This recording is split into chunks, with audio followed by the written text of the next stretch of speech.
Bonjour et bienvenue dans la collection Les mots du cerveau. Aujourd'hui, on va parler d'une ère extrêmement importante, c'est l'ère de Brodmann.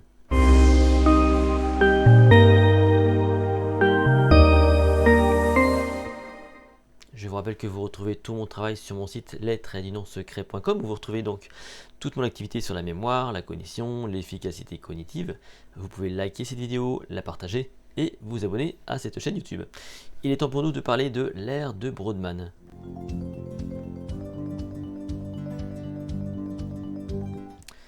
C'est entre 1905 et 1909 que le neurologue Kobynian Brodmann a proposé une cartographie du cerveau sur la base de l'organisation neuronale. Un énorme travail.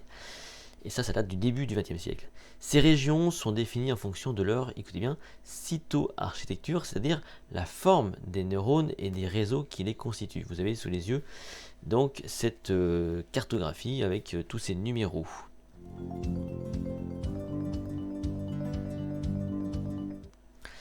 Il existe en fait 52 aires de Brodmann qui, au fil du temps, ont été renommées ou affinées. Elles permettent de localiser des fonctions cérébrales comme par exemple l'aire numéro 7, qui joue un rôle dans la coordination visio-perceptive et qui permet de déterminer la position d'un objet dans l'espace par rapport au corps.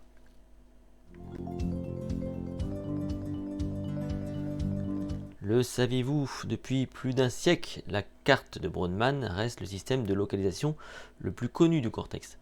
Elle n'en reste néanmoins qu'approximative car évidemment la plupart des fonctions cérébrales se dispersent dans différentes régions du cerveau. Et oui, tout n'est pas aussi simple, hein. On aime bien catégoriser, on aime bien mettre des contraintes ou des cases, mais c'est pas aussi simple que ça.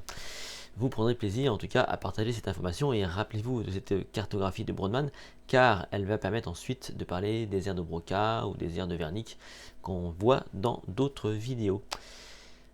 On se retrouve très bientôt pour un nouveau mot.